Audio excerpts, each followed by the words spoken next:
Қазіргі уақытта білім берудің өзекті мәселелерінің бірі білім беру сапасын қол жеткізу болғандықтан, педагогтер эрудит, жігерлі, креативті, кәсіби білікті және шебер маман болу керек. STEM білім беру арқылы педагогтар табысты зерттеушілер, технологтар, инженерлер мен өнертапқыштар, математиктарды өсіруге мүмкіндік алады.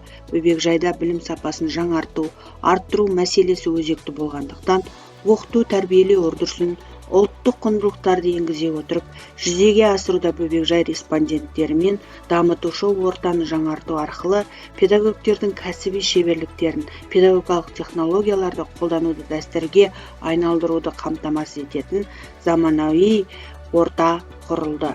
STEM білім беру жүйесі мектепке дейінгі ұйымда тақырыбында балалардың оқыту тәрбиелеу үрдісін жүзеге асыруда, білім беру жүйесінің модульдерін қолдана отырып, балаларды жас ерекшелігіне сай, құзыретті, танымдық, белсенді, шығармашыл, жалпы адамзаттық және ұлттық құндылықтарды бойына сіңіре отырып, бәсекеге қабілетті зияткер ұрпақ тәрбиелеу мақсатында ұйымдастырылған жобаның орындалу барысы және бөбекжай қызметіне енгізілуі 2021-2024 оқу жылдарына арналған кезеңмен жүзеге асырылатын жоба ұйымдастырылды.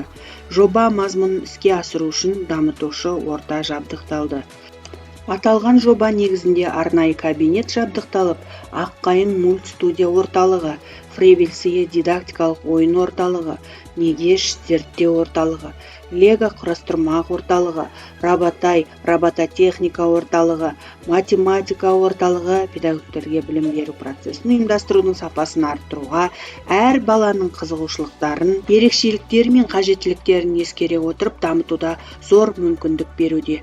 Жобаны жүзеге асыру ұйымдастырылған шаралар жалпы адами және ұлттық құндылықтарға бағытталды.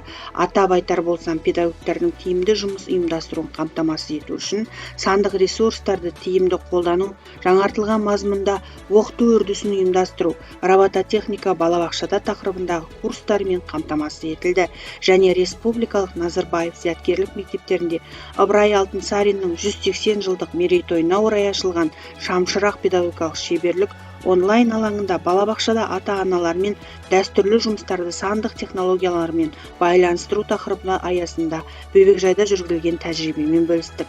Мектепке дейінгі білім беру кеңістігінде дамытушы робототехниканы енгізу педагогикалық кеңес, мектеп жасына дейінгі балалардың сөйлеу тілін Фрейбельдің сый тәсілдері арқылы дамыту шебер сынып, балалардың мен әлемді жаратамын мультстудиясы қазақ ертегілерді қолдану арқылы коммуникативтік тілдік дағдыларын қалыптастыру тақырыбында семинар.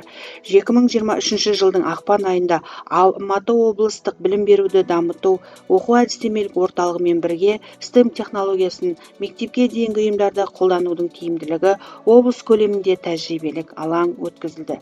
Жобаларды жүзеге асыруда тәрбиеленушілермен қызыл телпектің оқиғалары, робот шхан жинағымен, математика еліндегі ертегі Батлеймен, робот луноход жағыш бағдарламашымен, әтеш және мысық түлкі мультстудиясы жинағын пайдалана отырып, киіз үйде қонақта зерттеу әрекеті және менің досым Роботай Лего дупло жинақтарын пайдаланып көптеген ашық іс-әрекеттер ұйымдастырылды.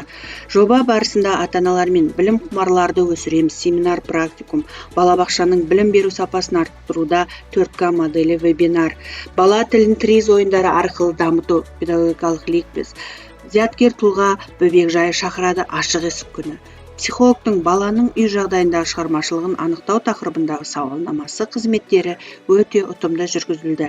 Бала бойына ұлттық құндылықтарды сіңіру мақсатында қазақ ертегілерін білім беру және тәрбиелеу үрдісіне кеңінен енгізіп, балалардың физикалық, зияткерлік, танымдық, сөйлеу, көркем-эстетикалық, шығармашылық құрылымын жалпы адами және ұлттық құндылықтармен байланыстыру құралы ретінде тиімді пайдаланды.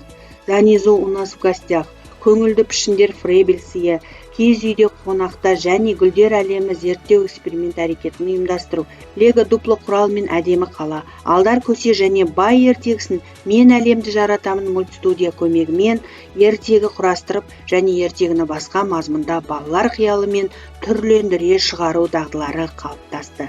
Жоба өнімнің арқасында Осы тәжірибемізбен бөлісе алдық. Бала мен балабақша журналында балабақшада STEM білім беру жүйесі, мектепке дейінгі ұйымдағы инновациялық қызмет жинағында STEM білім беру жүйесін мектепке дейінгі ұйымда жоспарлаудың тиімділігі, Рабатай авторлық бағдарламасы, кішкентай данышпандар әдістемелік құрал, ойын әрекетінің жоспарлары, негештер әдістемелік құрал, эксперименталдық зерттеу әрекетінің жоспарлары, роботенок әдістемелік құрал, ұйымдастырылған әрекетінің жоспарлары, мультстудия аққайың тәрбиеленушілер мен педагогтер құрастырған мультфильмдер жинағы жинақталды.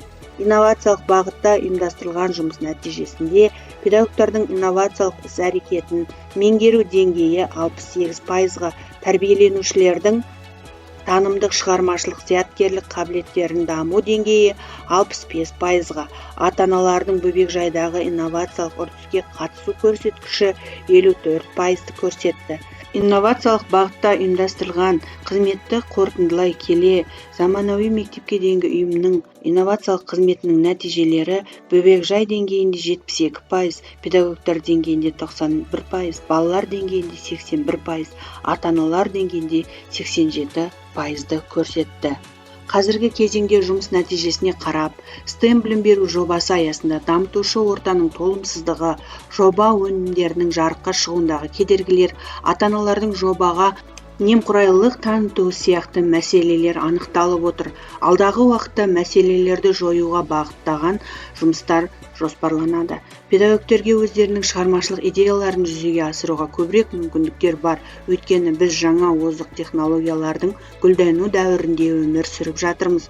Сондықтан да мектепке дейінгі балалық шақтың сәтті формуласы баланың бойына қажетті дағдыны, тиімді білім беру әдістерін қолдана отырып енгізу болып табылады.